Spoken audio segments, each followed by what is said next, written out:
હા જો મિત્રો, તો આપણે અહીંયા હવે ગંગોત્રીથી નીકળી ગયા છીએ અને તમે લોકેશન જોઈ શકો છો, કેટલું બેસ્ટ લોકેશન છે, વ્યૂ પોઈન્ટ. અને અત્યારે વરસાદ હાલ આવ્યો અને અત્યારે હમણાં બંધ થયો. તો મિત્રો ઠંડી બહુ લાગતી હતી અને અહીંયા બધા પલળી પણ ગયા અને અમુક રેનકોટ લાવેલા હતા. જો તમે ઉપર વાદળ છવાયેલા છે અને લોકેશન કેટલું બેસ્ટ લોકેશન છે મિત્રો. ખરેખર આનંદ જ આનંદ. તમે ખરેખર કોઈ ઝંઝટ વગર અહીંયા ફ્રી માઇન્ડથી તમે યાત્રા કરી શકો. અને એ રોજનું કામ તમે જે પણ કરતા હોય તો ગમે તે પણ થોડા દિવસની રજાઓ લઈને બહાર ફરવા આવવું જરૂરી છે મિત્રો. તો આપણે ચાર ધામની યાત્રા સંપૂર્ણ રીતે પૂરી થાય એવી મહાદેવની પ્રાર્થના છે, ભગવાન માતાજીને. તો જો મિત્રો, સવારે ટ્રાફિક હતું બહુ અને અત્યારે નોર્મલી ટ્રાફિક નથી. તો આપણે યમનોત્રી તરફ જવાનું છે. તો કમ્પ્લીટલી વિડીયોમાં બન્યા રહો.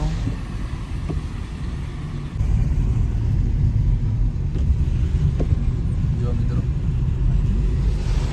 વરસાદના કારણે જો કેવું વાતાવરણ થઈ ગયું છે. વાતાવરણ તો પહેલાં પણ બેસ્ટ હતું અને વરસાદ આવ્યો તો ઠંડી વધારે લાગી.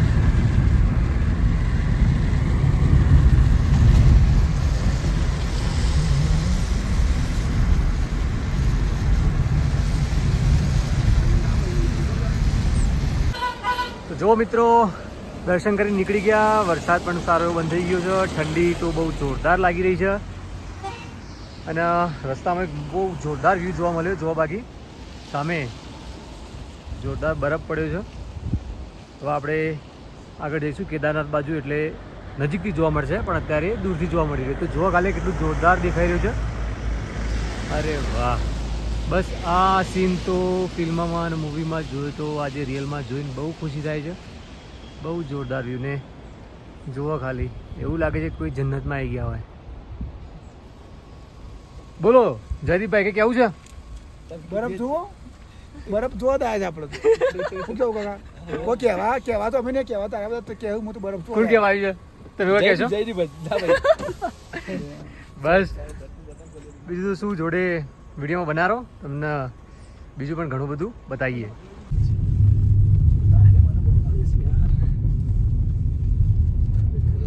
જો મિત્રો, આપણે આવતા ત્યારે બરફ નહોતો અને ત્યારે બરફ પડ્યો છે. જો તમે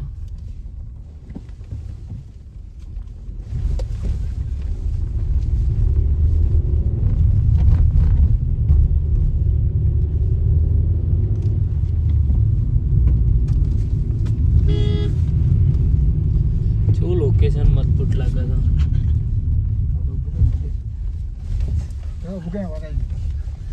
આવું થાય છે. બંધ કર મારો. હાલો ભાઈ,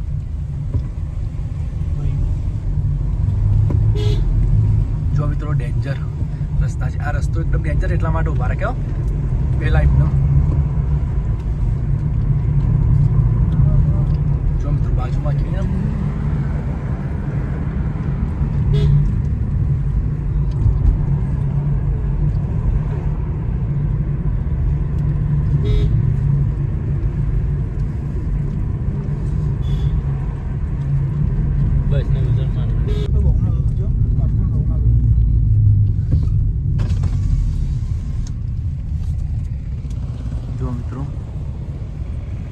લોકેશન.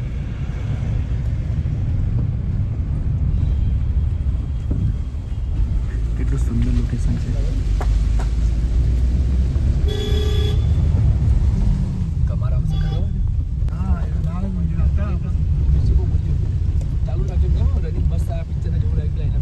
અરે વાહ, જો ખાલી એક નંબર વ્યૂ. અરે અરે સીધો લે, આ ઝીલ જુઓ, બાજુમાં ઝીલ છે પાણીની.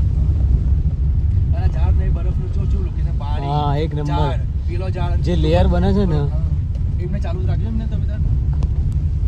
તમે પેલા પિક્ચર મળશે આપણે. આવું કહેવાય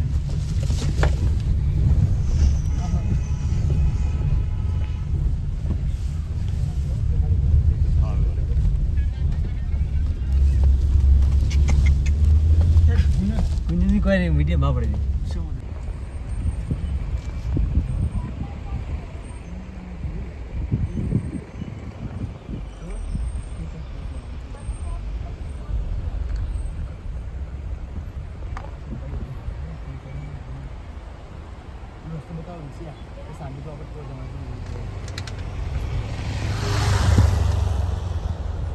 मेरी गाड़ी जाए क्या ना आ रस्तो जा आ रस्तो जवान जाता है कितना दूर पूरा यूं घूम के जाना पड़ेगा ત્રણ બરાબર બતાવી દીધા શાંતિથી મેં કહું બધા હો ને આ ગુંજન હા તારે કારું કોણ હાર લે બાબા આજે ચાલુ કરી પાછું વ્લોગર આવી ગયો વ્લોગર આવી ગયો પાછો મને મિત્રો આપણા ગંગોત્રીથી નીકળી ગયા છીએ તો અહીંયા આગળ જો લોકેશન રાતે અહીંયા આગળ આપણા હોટલમાં રોકાણા હતા ત્યાં આગળ જો અહીંયા આગળ ગામ છે બહુ જોરદાર છે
ટ્રાફિક કવાપટ્ટી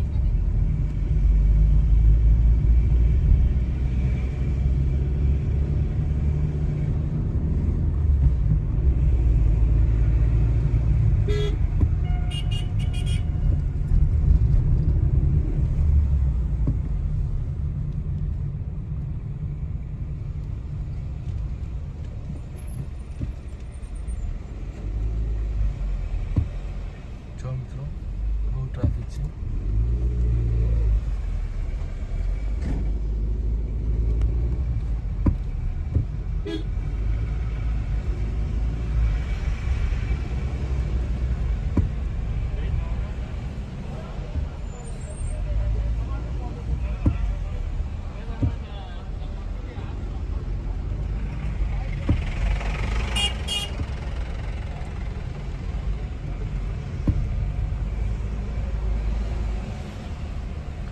બહુ ટ્રાફિક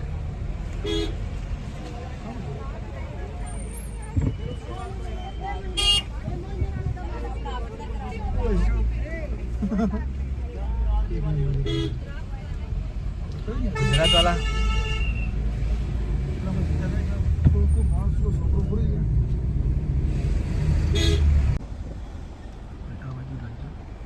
જો મિત્રો નેચરલ નજારો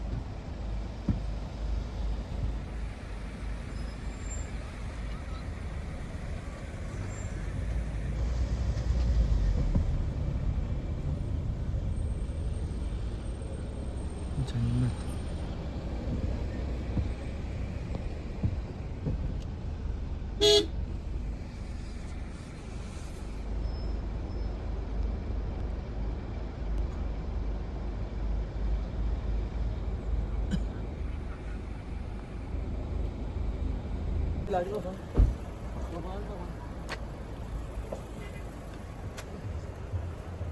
તો મિત્રો આપણે અહીંયા આગળ ઊભા રહ્યા છે ટ્રાફિકના લીધે કારણ કે ટ્રાફિક બહુ જામ થઈ ગયું છે એટલે આપણે રસ્તામાં ઊભા રહ્યા છીએ કોઈ રસ્તો એક જ છે એટલે જો તમે ટ્રાફિક એટલે બહુ જોરદાર ટ્રાફિક છે મિત્રો છેક ઉપર સુધી જો મિત્રો લાઈન છે અને આપણે અહીંયા આગળ નીચે ઉતરવાનું જો તમે જો મિત્રો રાતે રોડ આ રીતના હોય છે એકદમ ભયંકર દિવસે પણ આ રીતના જ હોય છે પરંતુ રાત્રે આપણા ટ્રાવેલિંગ રાત્રે ડ્રાઈવ ના કરાય આવું કરો તમે એમ નહીં અનુભવ થયો આપણને એમથી આવતે આવું કીધું પણ વળતે પાછું એવું જ કહેવાય પણ સમય એવો તો એટલે સમયના આધારિત અમારું બજેટના આધારિત અમારે છે ને અમારે રોડ મજબૂરી કરવું પડે છે ડ્રાઇવિંગ કરવું પડે મિત્રો, પણ સાચે જ અમારા અનુભવ પ્રમાણે અમે તમને કહેવા જઈએ સમય તો સેટ નહીં થતો ને પણ આપણે એવું ટાઈમિંગ નહીં સેટ નહોતું થતું અને બજેટની બહાર બધું, કારણ કે અહીંયા બાજુ રૂમ બહુ મહેંગા હતા, મોંઘા યાર, શું મહેંગા? મહેંગે થઈ 5000 રૂપિયા એક દિવસ અહીંયા 5000 ના અને 24 કલાકના 5000, પરંતુ અહીંયા કેવું આપણે 24 કલાક તો રોકાવાનું તો ના જોઈએ, સમજો તમે, અને આપણે રોકાવાનું એ 6 કલાક હોય તો 8 કલાક હોય તો 2 કલાક હોય 3 કલાક, તો પણ તે અહીંયા 24 કલાકનું જ રેન્ટ લેતા હતા. તો મિત્રો રાત્રે ડ્રાઈવ ના કરું, કારણ કે આ રસ્તો બહુ ભયંકર છે અને કમ્પ્લીટલી ડ્રાઈવ કરતા આવડે તો પણ હું તો કહું છું ના કરો તો સારું, પછી જેવી તમારી મરજી. આ તો મારા અનુભવ તમને વ્યક્ત કર્યો. તો મિત્રો જુઓ તમે, હવે આપણે અહીંયાથી ગંગોત્રીથી યમનોત્રી ધામ જઈ રહ્યા છીએ. તો કમ્પ્લીટલી કન્ટિન્યુ વિડીયોમાં બન્યા રહેજો. અને હવે આપણે જમવાનું બનાવવાનું બાકી છે, તો કમ્પ્લીટલી વિડીયોમાં જોડાયા રહો. અને અમારી સફર blog channel like, share, comment અને સબસ્ક્રાઈબ કરવા ના ભૂલતા મિત્રો. વિડીયોમાં બન્યા રહો.